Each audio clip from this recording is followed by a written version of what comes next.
भजन सुन रहे थे और आज के हमारे यजमान श्री मित्तल जी हैं, इनका जो परिवार है किस प्रकार याज्ञिक परिवार है इस पर भी चर्चा हो रहा था। समय आज कुछ ज्यादा नहीं है तो मैं इस गृहस्थ जीवन के ऊपर ही कहूंगा और यज्ञ के ऊपर ही कुछ कहना चाहूंगा, क्योंकि हम प्रतिदिन यज्ञ कर रहे हैं तो जिस चीज को कर रहे हैं उसके बारे में हमें जानना अति आवश्यक है। आप सभी बार बार सुन रहे हैं, मैं ही कहता हूं यज्ञ सर्वोपरि है। वेद मंत्र क्या कहता है? यज्ञ वै श्रेष्ठतमं कर्म।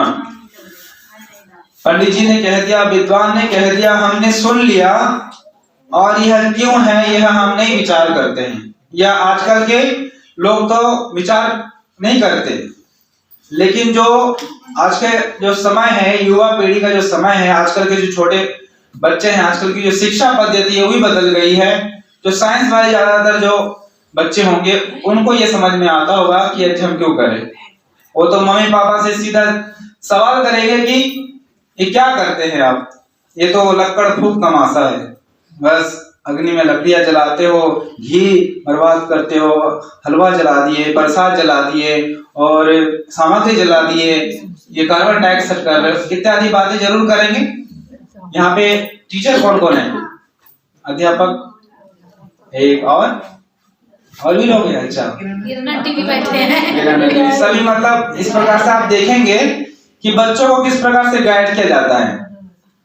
लेसन पढ़ाते हैं, जब बच्चा याद नहीं करके क्या करते हैं, दूसरी बार फिर नहीं सुनता है तो क्या करते हैं, तरीका निकालते हैं कि इसको कैसे याद कराए, कैसे समझाए इस लेसन को। तो यह यज्ञ बार बार पंडित जी बोल रहे हैं, तो आप भी ये ध्यान दें कि क्यों कह रहे हैं, क्या बात है। तो मैं क्या कह रहा था, यज्ञ श्रेष्ठ कर्म क्यों है ये हमने सोचा। आप सब माताएं हैं, आप सब बड़े हैं, तो आप सब चिंतन भी कर सकते हैं कि यज्ञ से बहुत सारा लाभ होता है और क्या क्या लाभ होता है वो आप अपने स्तर पर चिंतन कर सकते हैं। लेकिन हम अगर गहराई में जाएं, क्या कहते हैं हम, ऋषि मुनियों का हमारा ये देश है और हमारे ऋषि मुनि पहले जो भी हमारे कुछ थे, आज जो हम देखते हैं ना साइंटिस्ट, वो सबसे पहले हमारे ऋषि थे। जो वैद्य देखते हैं, डॉक्टर, वो सबसे पहले ऋषि थे। जो भी कुछ थे, इंजीनियर, वो भी ऋषि मुनि थे। इतने बड़े ज्ञानी होते थे, वो इतने बड़े विद्वान होते थे कि सबके सब ऋषि होते थे। आप राजा जनक को जानते, कौन थे? हाँ, माता सीता के पिताजी। उनके गुरु को जानते? उनके गुरु वशिष्ठ थे, कुलगुरु, लेकिन उनसे बड़े भी एक गुरु थे। नहीं, ऋषि याज्ञवल्क्य बहुत बड़े विद्वान थे, वो बहुत बड़े ऋषि थे, ऋषि याज्ञवल्क्य।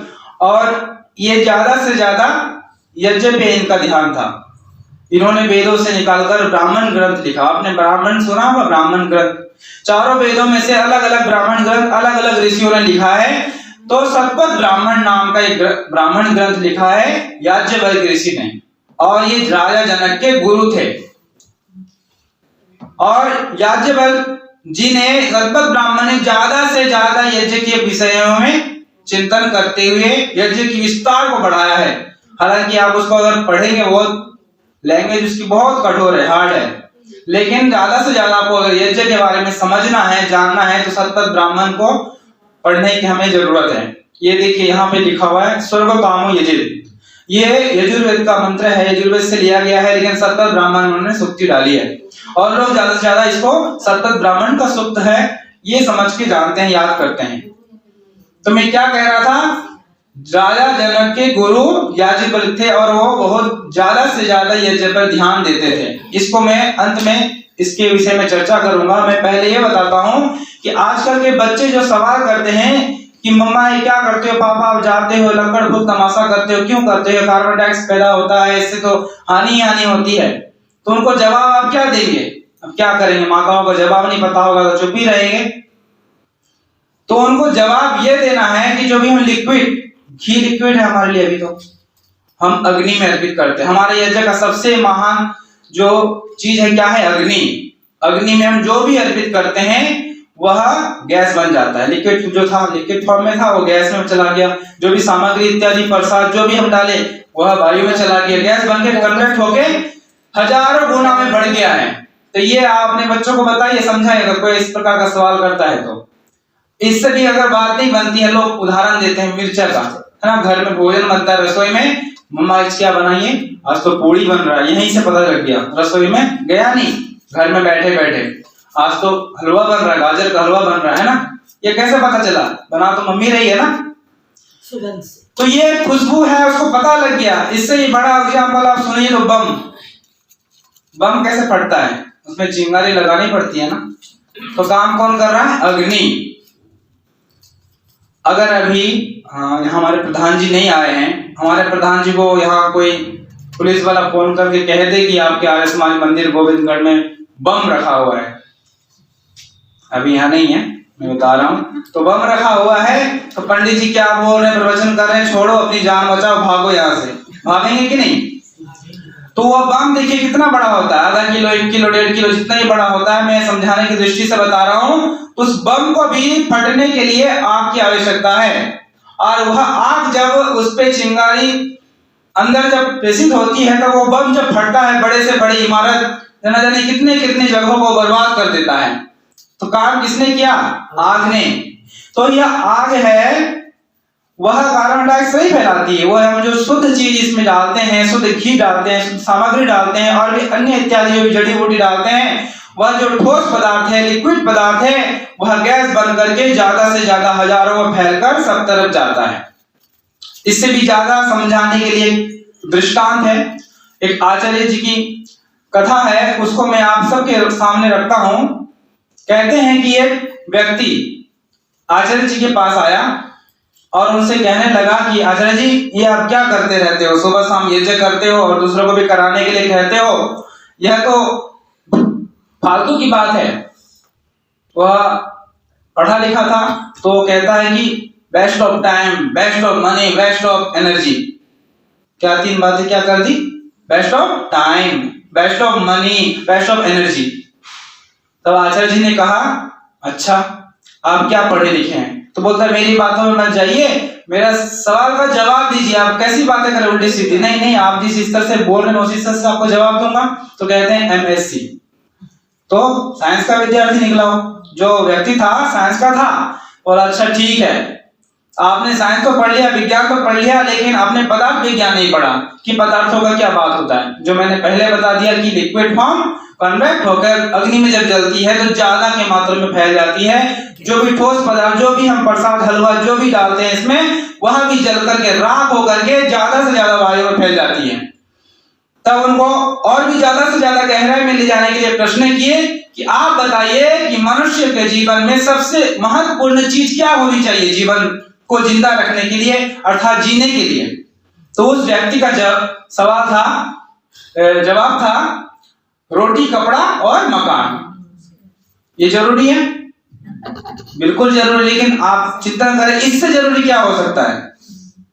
तो याज्ञवल्क्य ऋषि कहते हैं अन्नम वै ब्रह्म, अन्न के बिना आप नहीं रह, रोटी कपड़ा की क्या, ये रोटी ना हो, कपड़ा ना हो, मकान, ये तो बात ठीक है। तो कहा सबसे पहले क्या आ गया, अन्न को लिया उन्होंने, कि अन्न के बिना आदमी नहीं रह सकता है। भूखा कितना रहेंगे, 1 दिन 2 दिन, ज्यादा से ज्यादा 4-5 दिन, अगर ज्यादा से ज्यादा कोई अभ्यासी हो, योगी हो।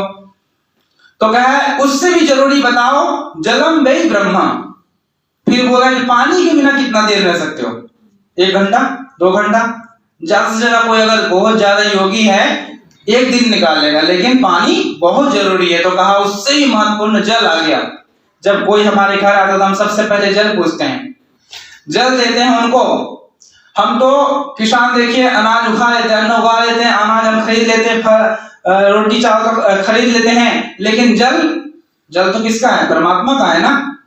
तो जल भी देखो आजकल बिक रहा है, जल भी खरीद लेंगे। अब इससे भी महत्वपूर्ण क्या है, समय है इसलिए मैं जल्दी चल रहा हूं, मैं ऐसे ही करता हूं थोड़ा सा बस आपको समझ में आ जाए। तो जल्दी आजकल खरीद सकते हैं, लेकिन उससे भी महत्वपूर्ण क्या है जीवन जीने के लिए, कहते हैं वायु वै ब्रह्म। वायु, श्वास, नाक बंद करिए, कितना मिनट रह सकते हैं बताइए, 30 सेकंड, 25 सेकंड, हाँ 1 मिनट रह सकते हैं? हाँ, वैसे ही जो प्राणायाम करते हैं वो रह लेंगे, लेकिन फिर भी 1 मिनट, उससे ज्यादा नहीं। तो सबसे महत्वपूर्ण क्या हो गया? प्राणम। तो अग्नि को लेकर मैं बात समझा रहा हूँ। वायु, लोग कहते हैं ना कि आप कार्बन डाइऑक्साइड पैदा कर रहे हो, तो वायु में कोई भी चीज फैल जाती है तो सुगंधित हो जाती है, हजारों गुना बढ़ करके पॉजिटिव एनर्जी हमको देने वाली बन जाती है। हम किसी का नुकसान नहीं कर रहे हैं। कोई कहता है ना आप नुकसान कर रहे हो, नुकसान नहीं हो रहा है। सृष्टि के बने कितने अरब, कितने लाख, कितने करोड़, कितने 100 दिन हो गए, एक संख्या भी है, मुझे याद नहीं है, लेकिन आप इसको भी अब ध्यान दीजिए। परमात्मा की बनी हुई सृष्टि की रचना का जो गणना है वो भी ऋषियों ने कर रखा है। तो सोचिए, आप जितने भी पदार्थ है, जितनी भी अंतरिक्ष में जो भी ग्रह नक्षत्र है, किसी को कोई नुकसान नहीं पहुंचा है, हालांकि ये जैसे और भी शुद्ध पवित्र हुआ है। अब याज्ञवल्क्य ऋषि से राजा जनक कहते हैं इन सारे बातों के बाद कि यज्ञ इतना महत्वपूर्ण है, ऋषि आप मुझे बताइए, जो सामान्य व्यक्ति होगा वो तो प्रतिदिन यज्ञ नहीं कर सकता, वह तो प्रातः सायं यज्ञ नहीं कर सकता, तो वह क्या करेगा? और डेली भी नहीं कर सकता है। तो बोले कि आपने रमेश शास्त्री जी के बारे में सुना ही था कि डेली नहीं कर सकता, तो एक बार जरूर करे, दिन में, हफ्ते में करे, नहीं तो जो अमावस्या पड़ती है और पूर्णिमा होती है 15 दिन में जो, उसमें करे, नहीं तो पाक्षिक यज्ञ करे, जो पक्ष आता है हमारा, संक्रांत जो आता है उसमें करे, नहीं तो उत्तरायण में भी कर सकते हैं 6 महीने के बाद। तो वो यज्ञ कैसा होना चाहिए? विशाल होना चाहिए। नहीं तो साल में करे, जो हम अभी कर रहे माघ महीना का, तो इस प्रकार साल में करे वो बहुत विशाल करे। अगर मैं कह दूं आपको एक बात कि यज्ञ करने से पुण्य नहीं मिलता, तो आपको कैसा लगेगा? अच्छा नहीं लगेगा ना? कल कोई नहीं आएगा, कल कोई नहीं आएगा। तो हमारे ऋषि मुनि जी कहते हैं कि यज्ञ नित्य कर्म है।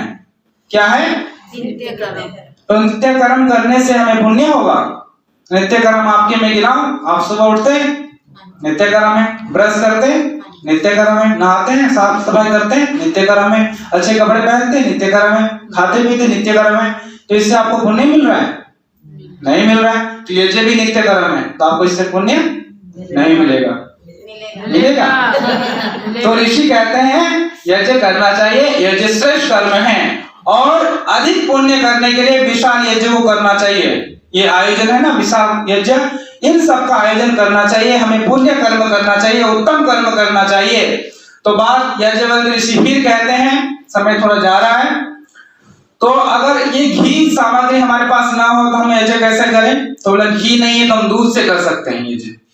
किससे कर सकते हैं? गौ का दूध है, बहुत उत्तम है, दूध से करो, घी नहीं है तो। फिर उधर दूध भी नहीं है तो कैसे करें? सामग्री से करो। सामग्री भी नहीं है तो क्या करें? जो वनस्पति है, पेड़ पौधे हैं अच्छे, हमारे सुगंधित लाभकारी सुगंधित औषधियां है, उनसे यज्ञ करो। तो बोले वे भी नहीं है तो जल से करो, जल बहुत पवित्र चीज है। बोलता है वे भी हमारे पास नहीं है तो कैसे करें? बोलते हैं कि हमारे पास जो अनाज है, चावल है, दाल है इत्यादि, उससे करें। बोले वो भी नहीं है घर में, तो बोले कि प्रेम की, श्रद्धा की अग्नि से यज्ञ करें। कुछ नहीं है तो आप ध्यान करके यज्ञ कर सकते हैं, प्रेम से यज्ञ कर सकते हैं, श्रद्धा से यज्ञ। किसी माता जी ने मुझसे पूछा कि मैं घर में रोज यज्ञ करती हूँ लेकिन मुझे हवन के मंत्र याद नहीं है, मैं एक माला करती हूँ। तो मैंने कहा बहुत उत्तम, अति उत्तम, बहुत सुंदर, आप यज्ञ कर रहे हैं, इससे ही आपके घर में बहुत लाभ होगा। चाणक्य जी को जानते हैं? वे कहते हैं कि जिस घर में यज्ञ नहीं होता और जिस घर में स्वाहा स्वाहा की ध्वनि नहीं गूंजती है, वह घर कैसा है? शमशान। शमशान देखते हैं कैसा होता है? बिल्कुल शांत होता है, बड़ा होता है, उसमें कुछ नहीं होता है। तो आप मेरी बातों का अन्यथा ना लीजिए, ऋषि ने कहा है तो क्यों कहा है, चिंतन कीजिए कि जिस घर में यज्ञ नहीं तो शमशान के समान कैसे हो जाता है। तो आप प्रयास करें कि पुण्य कर्म करने के हम भागी कैसे बने, ज्यादा से ज्यादा हम किस प्रकार इस यज्ञ के शामिल हो सकते हैं। और कभी ये ना कहे कि कार्बन डाइऑक्साइड वाली बात बिल्कुल नहीं, मैंने बता दिया ना, सबसे बड़ा। हाँ जी, नैनो शक्ति इसमें से क्यों निकलती है? हाँ जी, नैनो शक्ति कैसी है? जो बहुत सूक्ष्म है, जो सारे ब्रह्मांड में जाके सारे वातावरण को शुद्ध करती है और हमारी ऋतुओं को, हम सबको एकदम सम रखती है। बिल्कुल।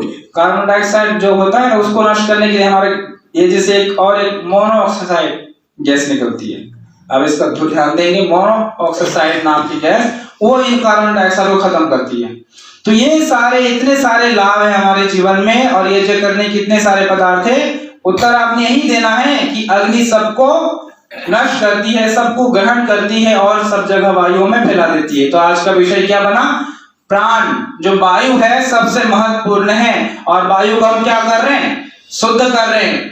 तो वायु को शुद्ध करने वाले हम इतने श्रेष्ठ प्राणी हैं, श्रेष्ठ मनुष्य हैं। आजकल साग सब्जी पेड़ पौधे सब में जहर है, सब जहर जहर जहर हो गए, जहरीला बन गए। हम भी सांप की तरह जहरीला बन गए हैं। तो इसीलिए इस जहरीले पदार्थ कहाँ फैला हुआ है? वायु को शुद्ध करने का काम हम सब मिलकर करें, बड़े से बड़े यज्ञ का आयोजन करें। इति ओम।